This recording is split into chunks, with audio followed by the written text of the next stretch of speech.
Me and Irma are heading to the local clinic today. Dr. Now set it up for us to go there to get my weight. And if I made it to my goal... Dr. Now may be famous for his cool-headed, straight-talking approach, but even the most composed professionals have their limits. On my 600-pound life, it takes a lot to get under his skin, but some patients manage to do just that. These are the scenes where Dr. Now completely lost it, and viewers couldn't believe what they were. Every time Julian looks in the mirror, it's like facing a living nightmare. The reflection staring back at him isn't just a body, it's a weight he can't escape, both physically and emotionally. At 33 years old and over 700 pounds, Julian is trapped in a body he can't stand. His eyes fill with self-loathing and disbelief every time he catches a glimpse of himself. He asks, "How did I get here?" But the answer is buried deep in a lifetime of pain. The only thing that brings him any joy anymore is food. So my breathing is limited, so I have to be careful to just do anything. So I only get up for limited things, really. The main one being to cook. That's one of my passions, and it's something I'm good at. So usually what I do when I first get up is make breakfast with my wife. Now don't get it twisted, Julian's cooking is legendary. I mean, just one look at his breakfast and you might become a food addict yourself. That's how tempting it is. His wife can't stop praising him, calling him the best cook she's ever known. It's the one thing he does every morning that brings them close, standing beside her, frying, flipping, seasoning. But even that routine is draining. He has to take it slow because every movement leaves him breathless. At his size, a fall could mean serious injury or even death. And that's what we eat. Me and Irma also live with my grandmother and my mom, so I also cook for them at times too. But I mostly cook for Irma because we're always together. I wait until around 12 o'clock to eat lunch, and then I'll snack until dinner.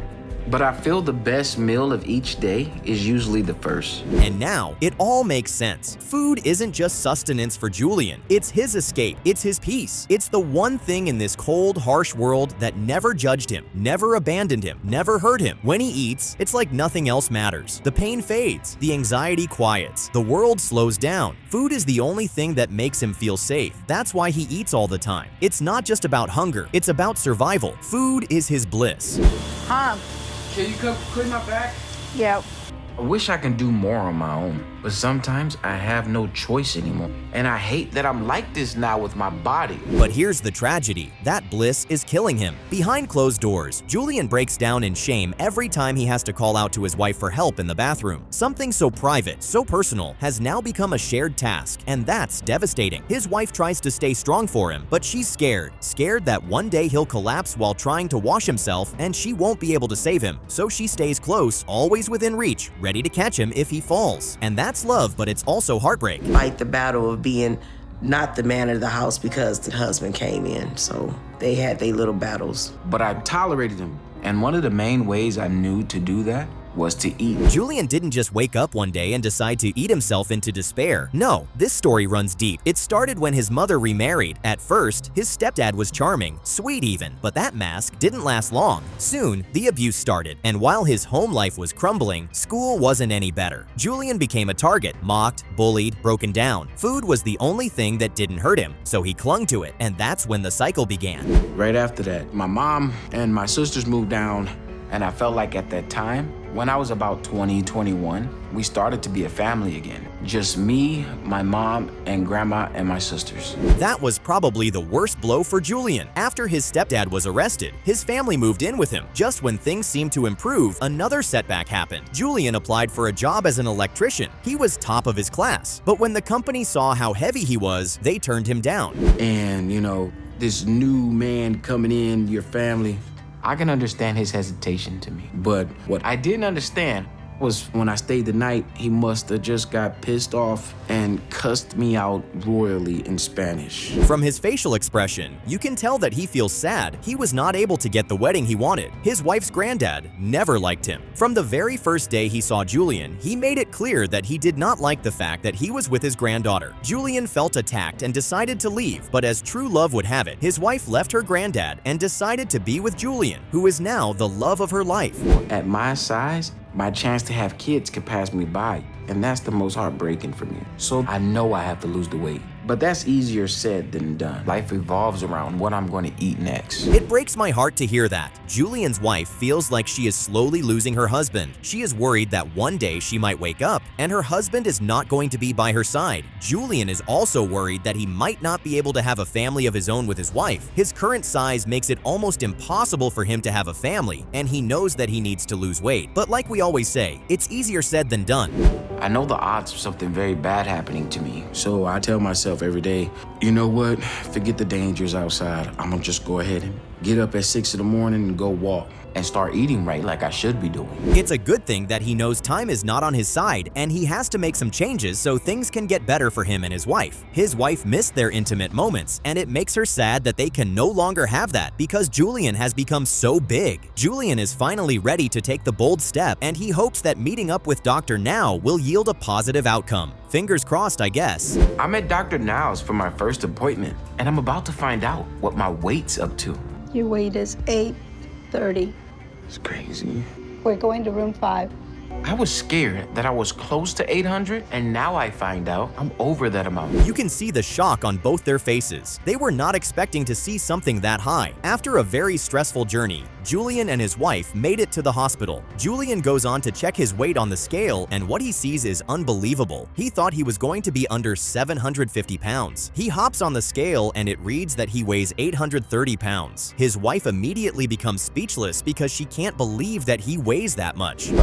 If we're not going to move ahead with you. So we'll set up an appointment at a clinic in Tucson for you to get your weight checked. And if you made it to your goal, then the next step is you're going to have to move down to Houston. Is Julian really cut out for all of this? Some part of me feels like this is not going to be easy for him. Dr. Now explains to him that he is already too big and won't have a lot of time left if he doesn't start to make changes. He wants Julian to lose 100 pounds in the next 2 months before he agrees to approve him for weight loss surgery and asks him to move down to Houston. Let's see if Julian can stick to the diet. Your turn. Okay. Jab, jab, cross. Jab, cross. Get hit by you. Okay, I'm done.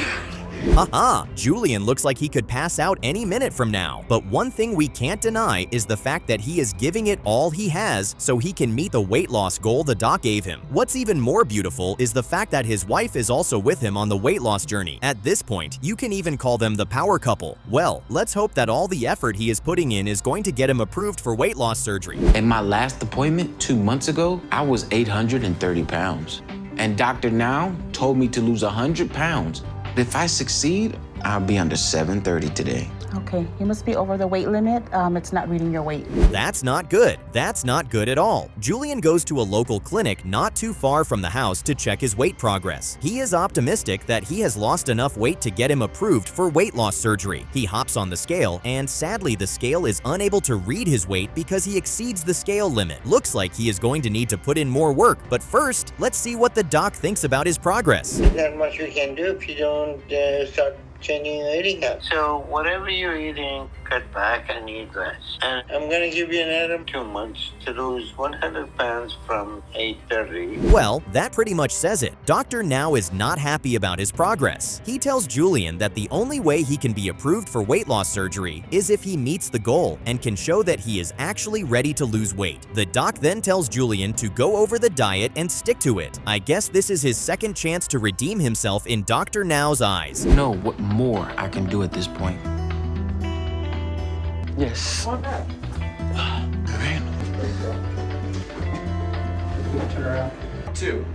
Thank you. Oh my goodness, thank you.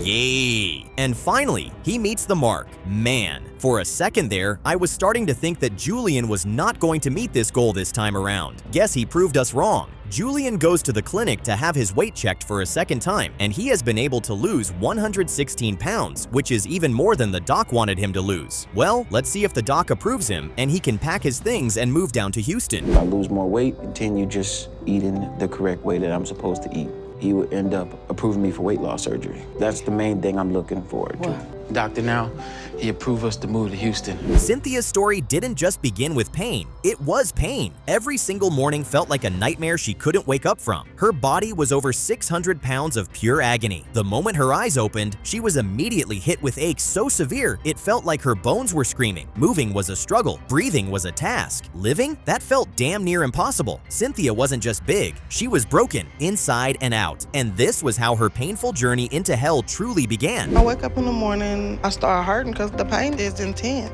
My ankles are swollen all the time. My knees are constantly in pain. My body is pretty stiff because I haven't moved all night. Now let's be real. Being trapped in your own body, that's a torture no one should go through. Cynthia's weight wasn't just a number. It was a prison, and she had no key. Her size became so overwhelming, her family didn't know what to do with her anymore. And you could tell. They started pulling away. They weren't saying it out loud, but you could see it in their faces. They thought she was a burden, a weight they had to carry. And that kind of pain, it cuts deeper than any insult. Once I get out the shower, my daughter comes in and she'll clean out the back of my legs because my arms are too short to reach. Mom, she tries to do everything. She tries not to be lazy. She tries to do a lot, but she can't. But if there's one silver lining in Cynthia's dark cloud, it was her daughter. That girl was the definition of loyalty and love. You could tell she would walk through fire for her mom. Imagine if Cynthia had to fight this war all alone. That would have broken her completely. But don't get it twisted. This didn't just come out of nowhere. Cynthia had been dealing with this her entire life. Back in 5th grade, she already noticed that she was twice the size of her classmates. And from that point forward, her life changed forever. Around 2nd, 3rd grade, I was bigger than the other kids. I was probably in like a women's 20 by the time I was in 4th and 5th grade. But my family never made a big deal about my size. Size was something that was seen as... Let's not sugarcoat it. Kids can be brutal. And when you're the big kid in school, you're the punching bag for every cruel joke, every side eye, every whisper behind your back. Cynthia got bullied in ways that left emotional scars she still carried as an adult. But even worse than all the school drama was what her weight did to her as a mother. All she wanted was to run, play, and laugh with her kids. But she couldn't. Her body simply wouldn't allow it. And that hit her the hardest. I just can't do much. So I have to watch from the parking lot. I can see the benches in the playground area, but they're too far for me to get to. And there's nothing between for me to stop and rest. This is every mom's worst nightmare, to watch your kids grow up from the sidelines, to want to be present, but your body keeps saying no. And just when you think it couldn't get worse, Cynthia's addiction to food kept dragging her deeper. She knew what she was doing was killing her, but she couldn't stop. Watching her shovel in junk food while crying in silence, that was heartbreaking. It wasn't about hunger, it was pain, trauma, desperation, all rolled into every bite, and no one could pull her out of it, not even herself. Even though I've had breakfast, I stopped to get a snack. I need 3 large jalapeno kolaches, 2 glazed twists, a donut hole, a small orange juice, and a large orange juice. I am a special education teacher. Eventually, things got so bad that even her brother couldn't stay silent anymore. They had fight after fight, screaming matches that shook the house. But deep down, Cynthia knew he was right. So, with nothing left to lose, she made the decision that would change her life. She went to Dr. Now, and you already know Dr. Now doesn't sugarcoat anything. From the second she stepped into his office, you could feel the pressure. This was no longer about excuses. It was do or die. And I have some pretty unhealthy eating habits. I eat in excess if it's something that I really enjoy. I eat a lot of it. So you don't get full? I get full, but if it's something I enjoy, I'll just keep eating. And of course, Doctor Now kept it real. He looked her straight in the eyes and said, "You've got 30 days to lose 30 pounds, or no surgery." That was her moment of truth. If she couldn't pull this off, the door to a better life was going to slam shut in her face. And honestly, no one knew if she had it in her. Could she break decades of bad habits? Could she fight through the pain? That 30-day countdown wasn't just about weight, it was about survival. 24 pounds. I am 6 pounds short. I don't know how the doctor's gonna react, but I hope at least he sees I'm trying. Disappointed? A little. I'm still proud of you, though.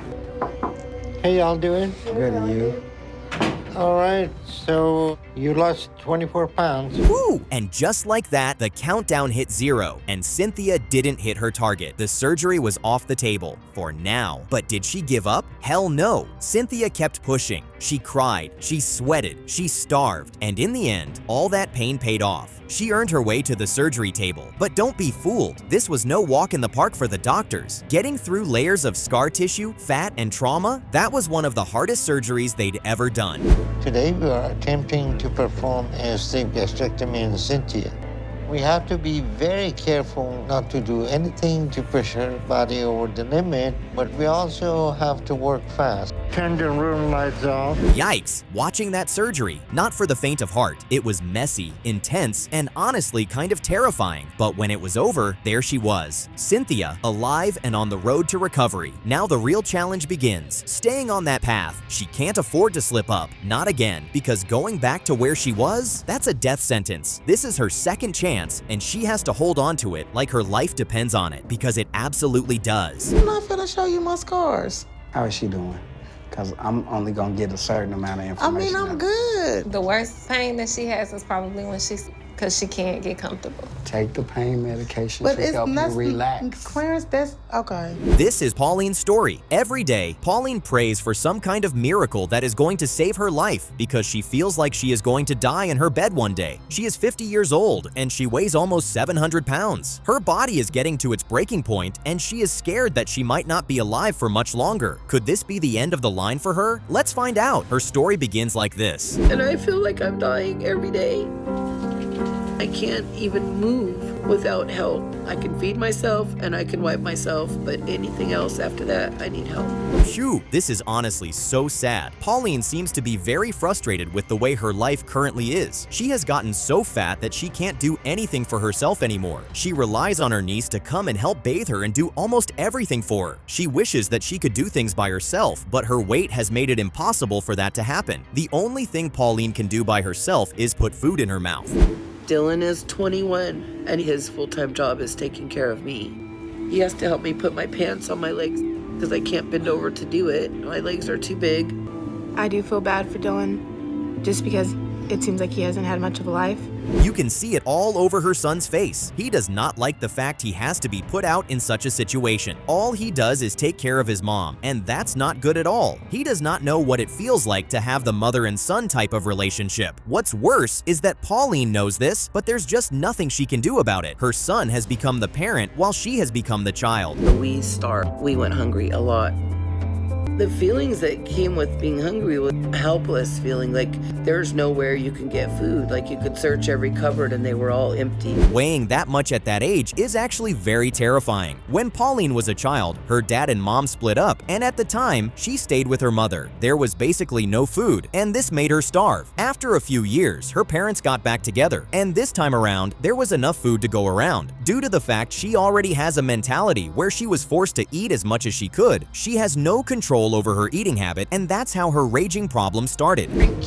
I love food so much that I want to eat it all. The only thing I'm getting is the joy and satisfaction of the food for those 10 minutes. I'm living to eat instead of eating to live.